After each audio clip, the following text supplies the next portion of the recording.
Good evening, ladies and gentlemen, and thank you for giving me the opportunity to be here with you today. And I will talk about the new purpose of Philip Morris, which is to deliver a smoke-free future, which essentially is a future without cigarettes. Now, we will talk, obviously, a bit more about product and product transformation, but I will cover all the other ESG topics during the presentation. So these are the usual forward-looking and cautionary statements. I'm sure you're familiar with them, and I encourage you to read them. What is PMI?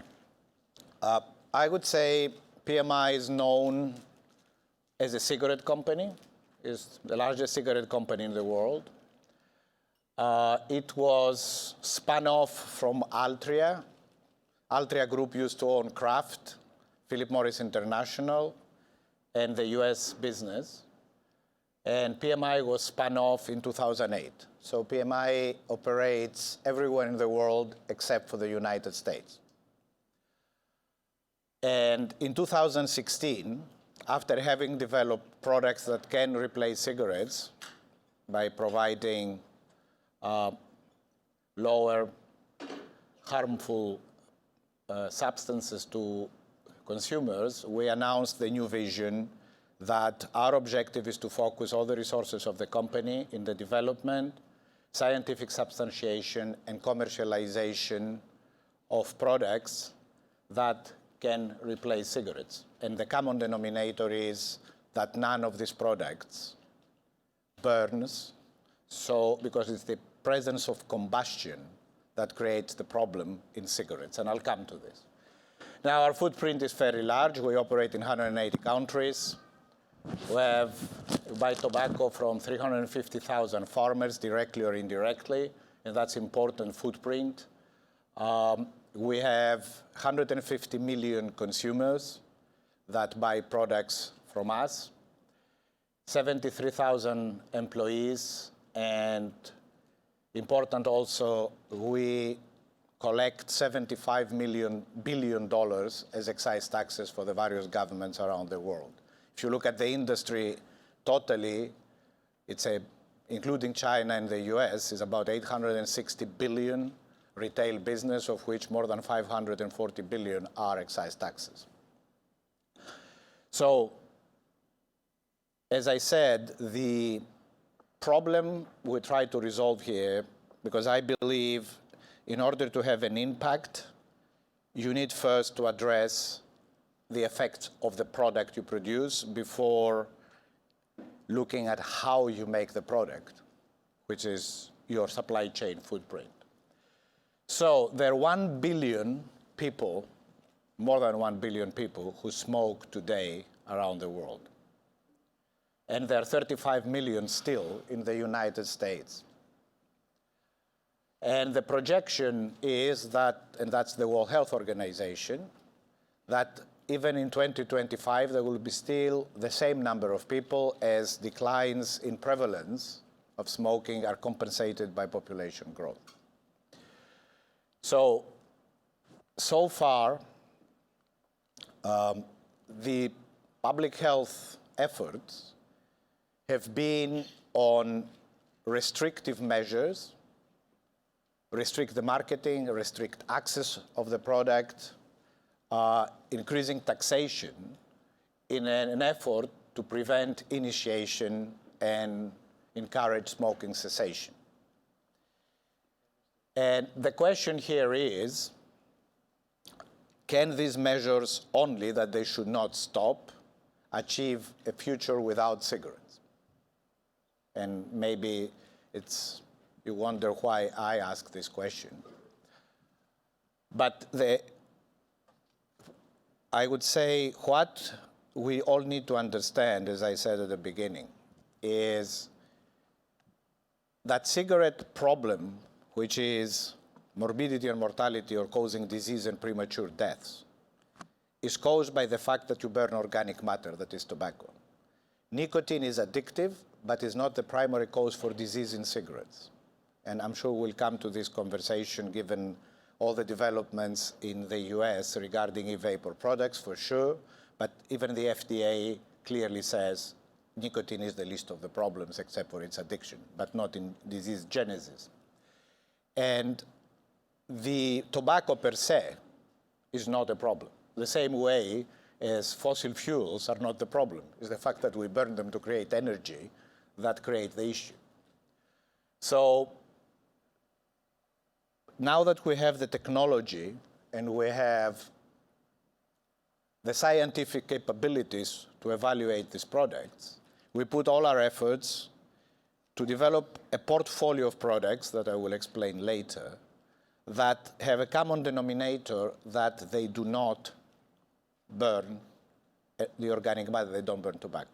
So some of them heat tobacco, and one of those was recently authorized by the FDA for commercialization in the US, or vaporize a liquid, it's more known in the US, or contain pure nicotine, and all of them are not risk-free.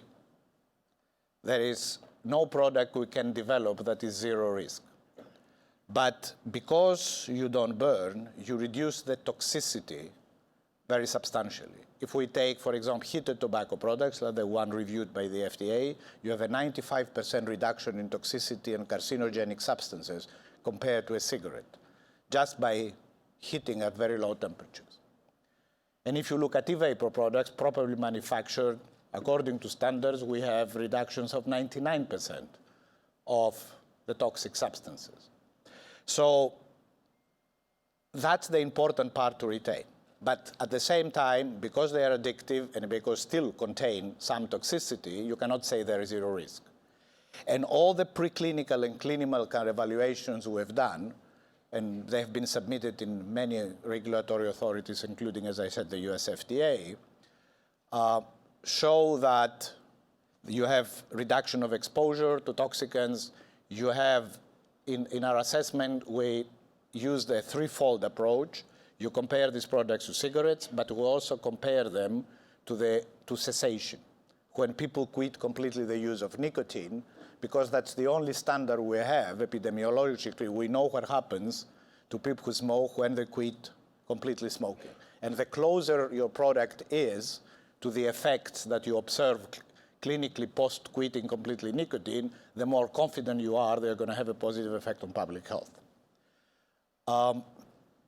But at the same time, to quantify exactly, we should not be confused and believe that 95% reduction in toxicity and exposure is 95% reduction in morbidity and mortality. That we need epidemiology over time to quantify. What we know today is going to be significant, but we don't know exactly how much it is. So now to do this, on one side, clearly we had to develop the products, and back in 2016 we commercialized the first product. 2015, I'm sorry, commercialized the first product, had good acceptance and very high switching rates. It's called IQOS, but that's the brand name. Essentially, it's electronically heated tobacco. And we started in Japan, and what we observed is sensorially the product is very acceptable, although it has a deficit in terms of taste compared to cigarettes because of the very absence also of the carcinogenic substances, but has very high adoption rates. People who bought the product switched completely out of cigarettes at 70 to 75% from the first month or even weeks.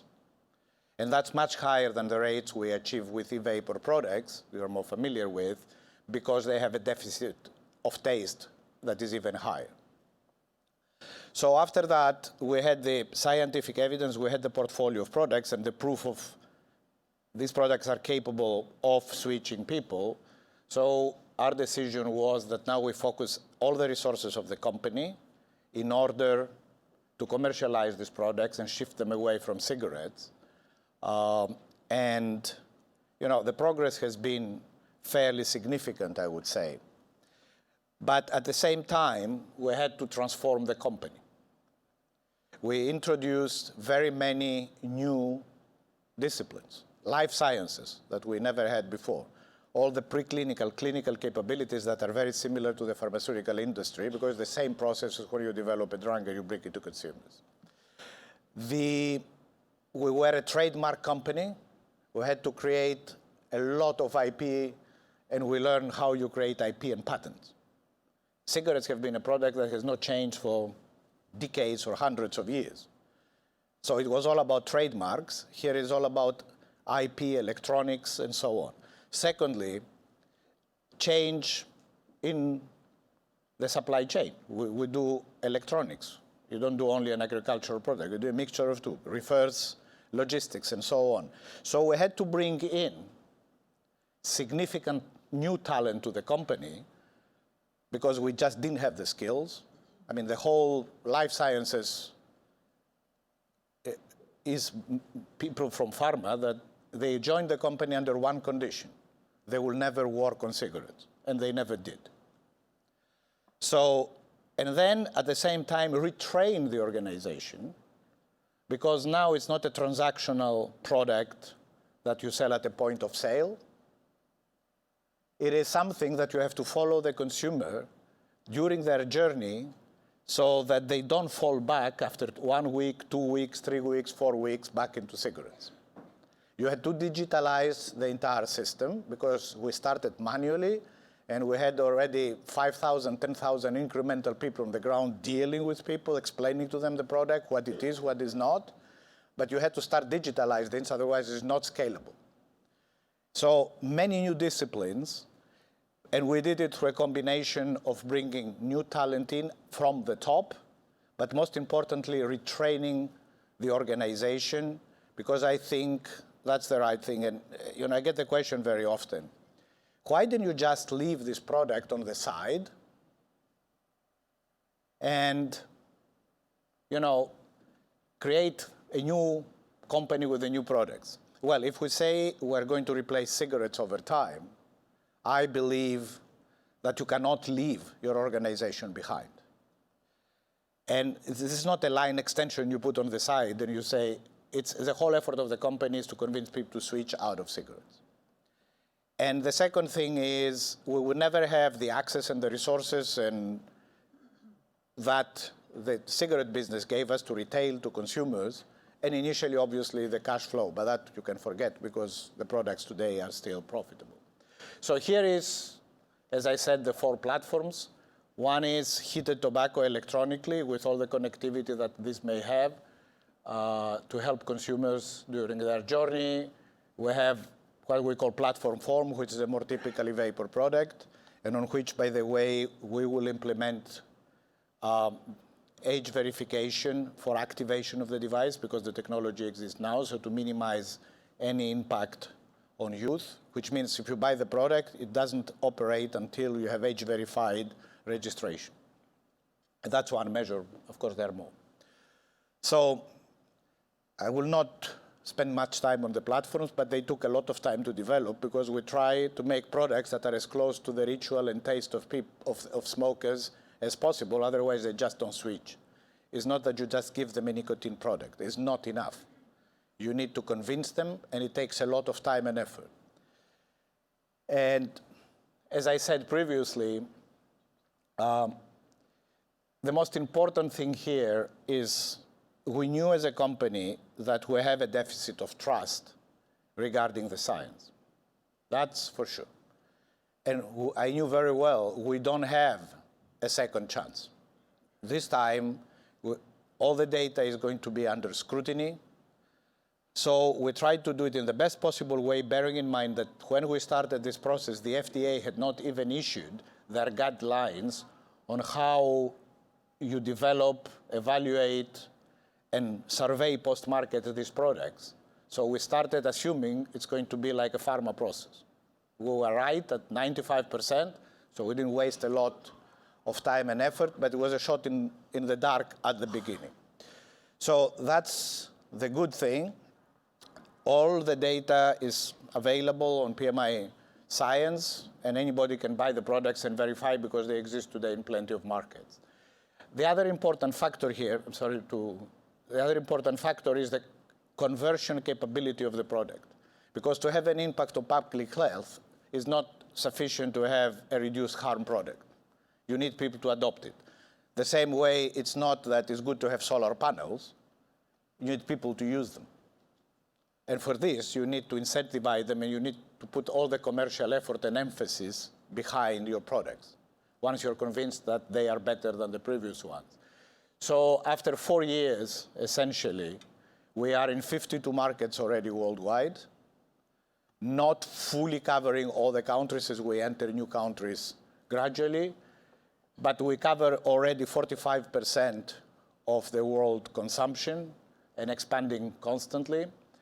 And the most important part is 71% of our marketing and sales money is behind these products, whilst they only represented last year 19% of our revenues. So at least I think we're putting our money where our mouth is.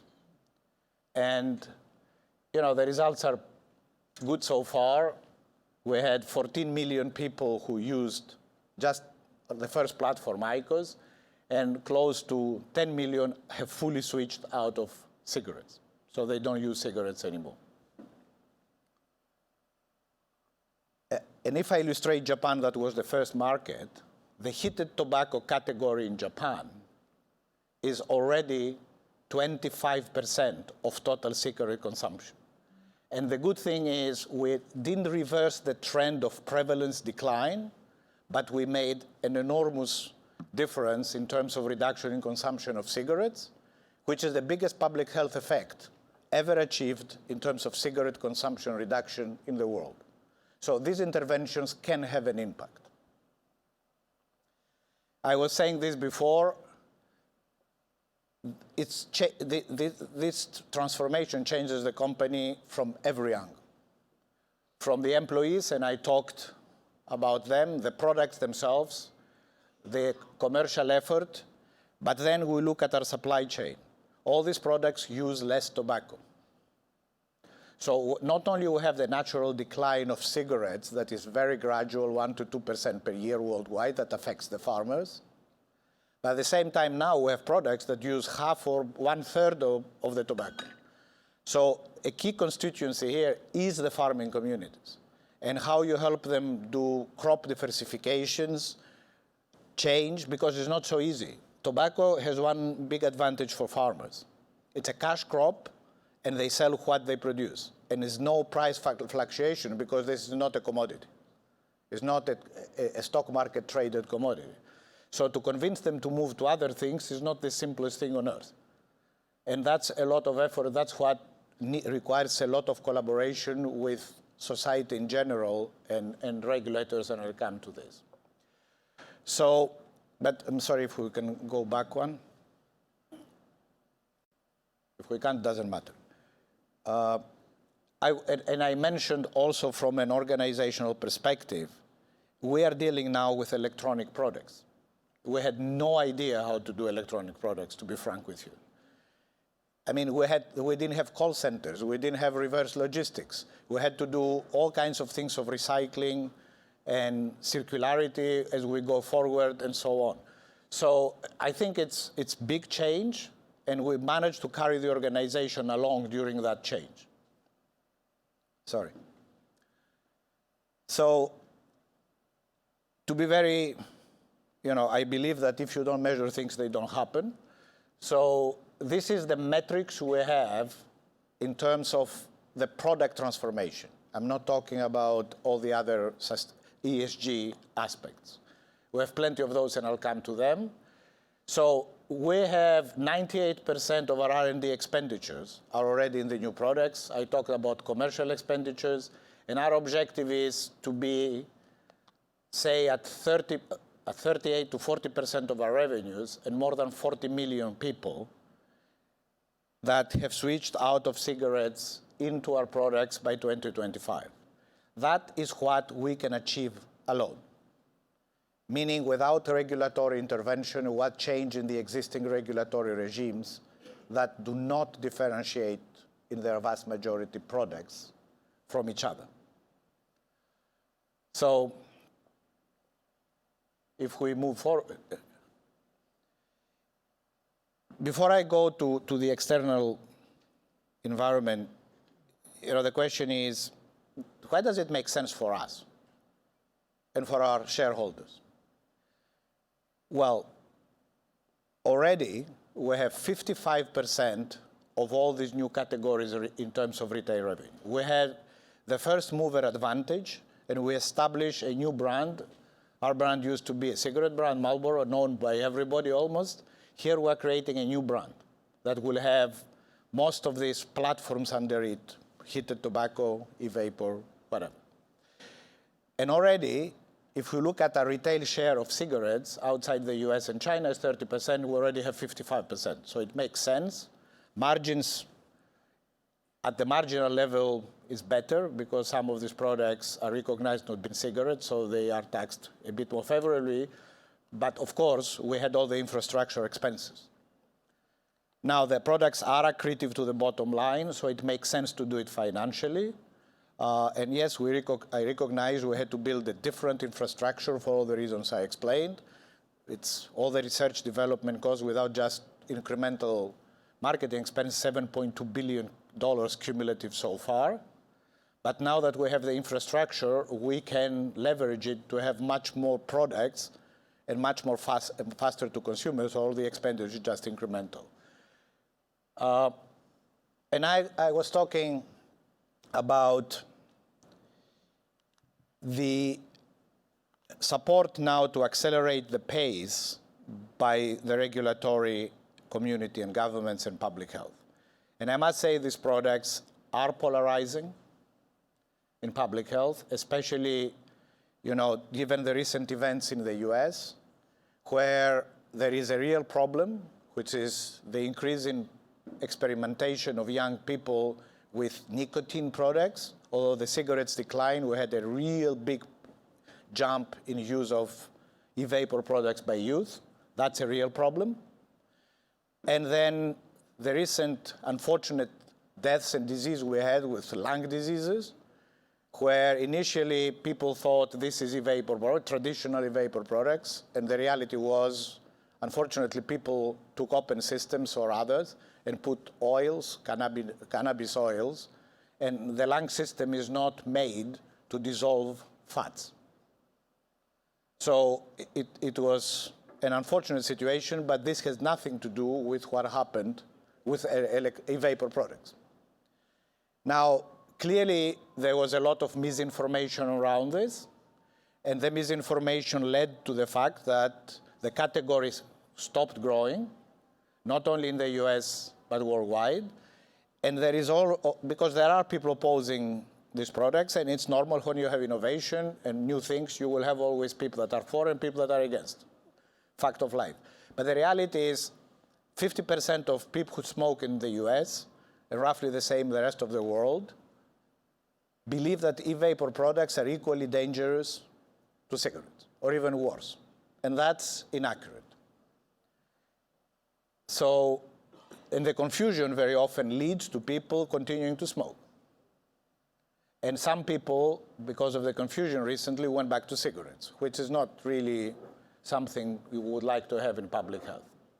So I think that it's very important that we have cooperation on this and support from public health. I'm sure there will be questions on that, so we'll not elaborate, because that can accelerate quite dramatically what we try to achieve here. And it has to be transparent from both sides. Now, we've done a thorough materiality analysis, and not surprisingly, the three things that came up strong were the product change, the responsible marketing and youth use of the product, and the third is the farming community, and everything comes after, which is expected. So, and we have prioritized 4 areas with primary metrics for all these areas. I will let you read it, and we have attached all the metrics to our presentation. So whomever is interested, we have the sustainability report. They're all there. We measure much more than that. in terms of impacts. But these are the primary things society told us you need to focus, and that's where we're focusing. And for 4 categories, we have very clear objectives. I talked about the first 2, which is youth prevention and unintended audience use, and the 40 million as a minimum people that we would like to switch by 2025 if we continue under the current regulation. The third one is 100% of farmers making a living so we can eliminate child labor. We have very good agricultural labor practices program. I think it's probably one of the best in FMCG categories. We have 97% farmer compliance with child labor practices and forced labor sometimes. We still need to work with the rest, but that's enormous progress. And in certain countries, the tradition is so strong of using children during school holidays that it's not so easy to fix. But I think that's the objective by 2025, and be scope 1 and 2 carbon neutral by 2030, and obviously the entire value chain by 2050, earlier if possible. And we're making very good progress on all of those. In terms of governance, we have the full support in this transformation of the board of directors, clearly. Yes, we have separated roles of chairman and chief executive officer. I think the board has experience in many fields, and clearly, as we transform the company, there is common understanding that we have to continue renewing the board and bringing also new board skills in. That's necessary. And you can read the rest. But the last thing is both our short and long-term compensation, mine and the senior team, are all linked to the transformation of the company and related metrics. So I would say our priorities, clearly our priority is the product and the commercial effort behind it. The second thing is we are doing a lot of things in the ESG area, but we have not talked about this because we gave priority to the product. I think we need to increase much more the engagement with ESG investors.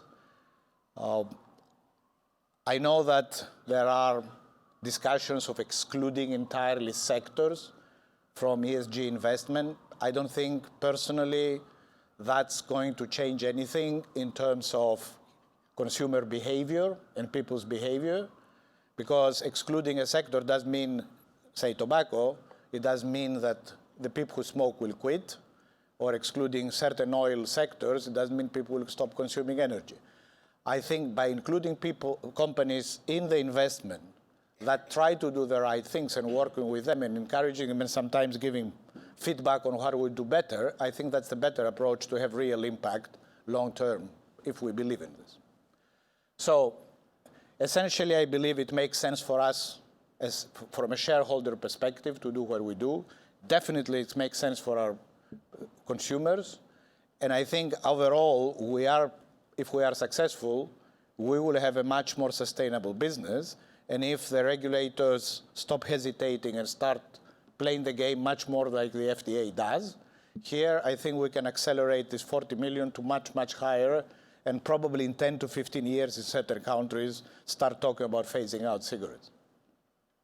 So that's all I had for you.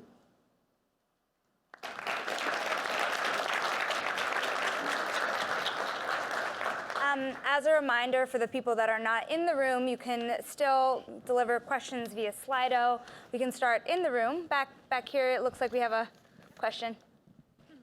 Thank you, and thank you very much for the presentation. I do have a question around your marketing practices, global marketing practices. There was a Stanford study done recently where they presented evidence that you were marketing via social media and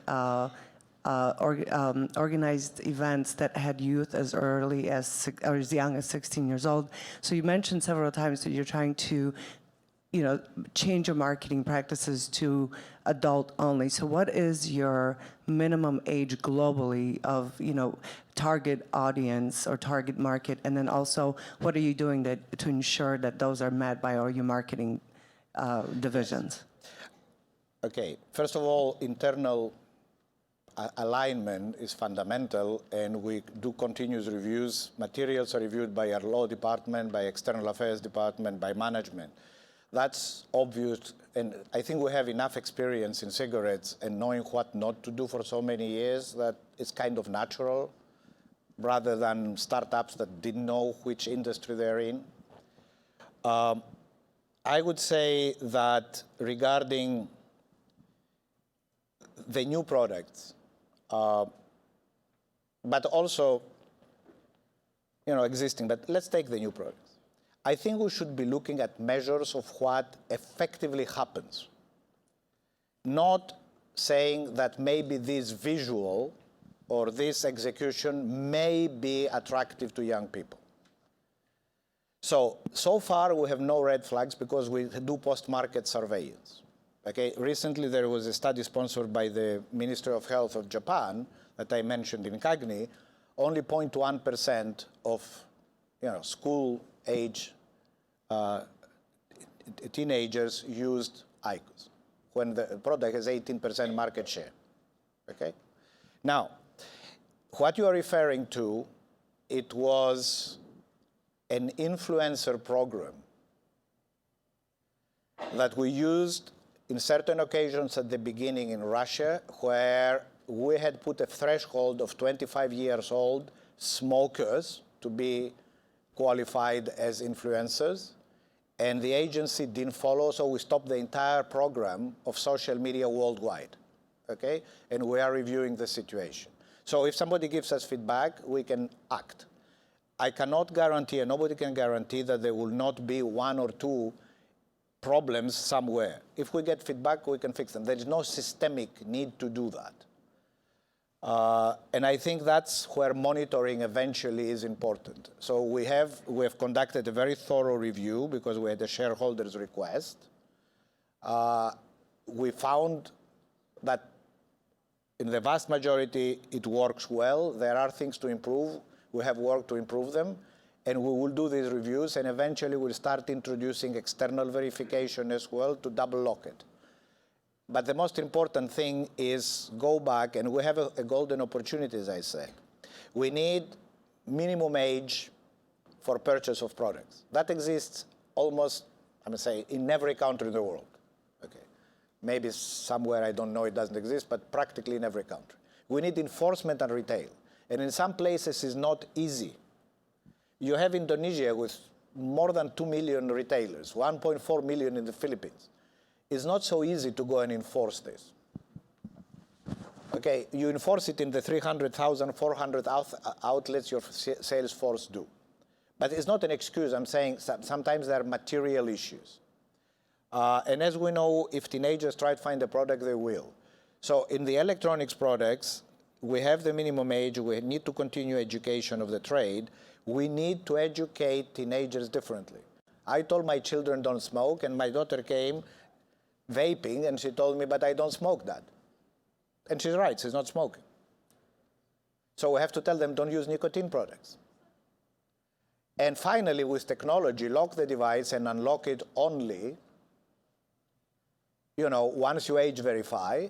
Then I think we minimize the probability that we have access by youth.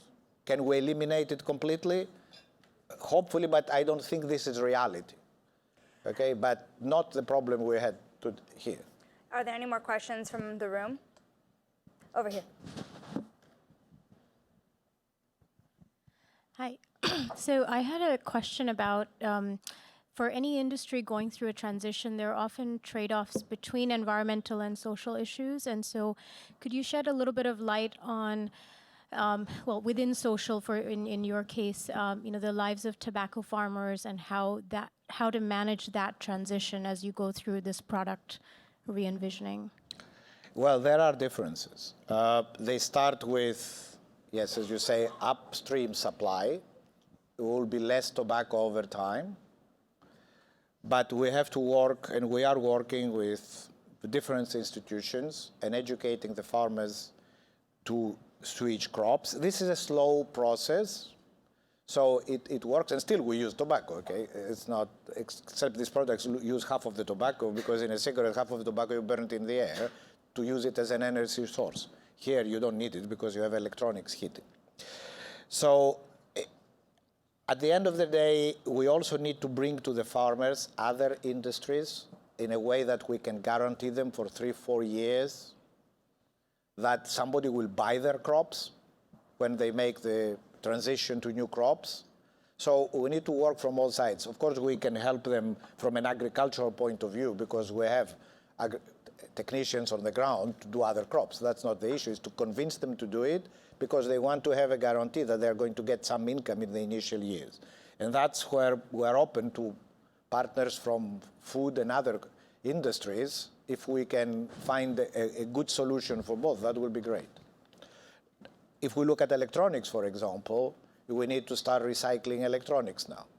And also, we are looking at reutilizing the plastics and everything in certain editions of the product, because I think consumers can find it even cool from that perspective. That is all recycled materials. So that's a new area that we have to learn and be better, because we didn't know how to do it. So I guess, overall, I don't think the transition is worse than before, but there are new areas that we need to master. On the other side, we continue the energy reduction. Certain processes with the new products are more energy intensive, but that's okay. There's a question that's being quickly voted up from all our viewers, and it's that you mentioned the need to incentivize customers to switch to new platforms. How are you doing that? By essentially spending time with them, explaining what the product is, following them up, that they don't fall back into cigarettes. So in general, it's a lot of effort from the commercial organization to find the people who smoke, explain to them the new products, and make them switch and follow them up. And it's very different from traditional FMCG products like cigarettes, where the consumer goes to a retail store, buys the product, and leaves. It's very transactional, it's at the point of sale. Here is much more direct engagement with the people, at least until the product becomes known, and then people talk to each other, and consumer brings other consumers because they see the benefit. On the other side, I think it will be also helpful, and that's what I'm talking about incentivizing, if the governments had differentiated regulation. For example, different label, different health warning. The FDA recognized this when they authorized the product. They removed the carbon monoxide warning requirement because it doesn't burn, for example. And potentially, initially, differentiated taxation in line with the risk continuum.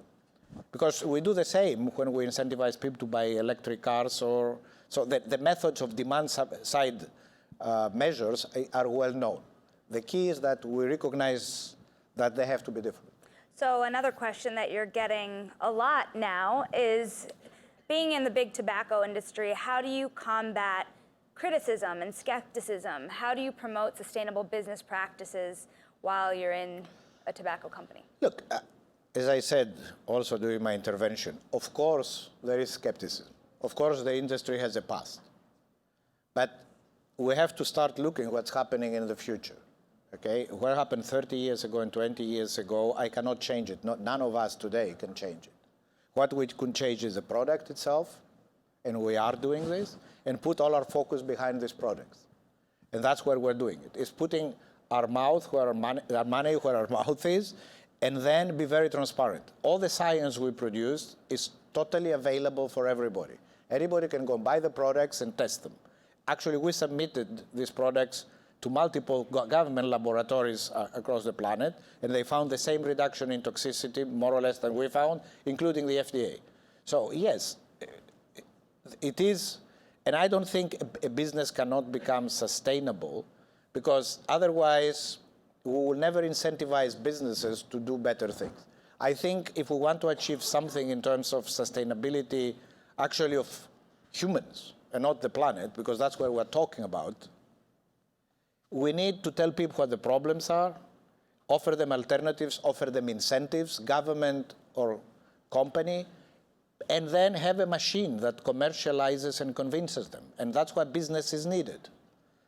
And then hope for the best still, because convincing people to change behavior in any sector is not the easiest thing on earth. But if we don't combine all this, we will never achieve anything. And if the fight is, how can Philip Morris can be sustainable? Well, by changing its products and changing the way it is, and eventually demonstrating that this is feasible.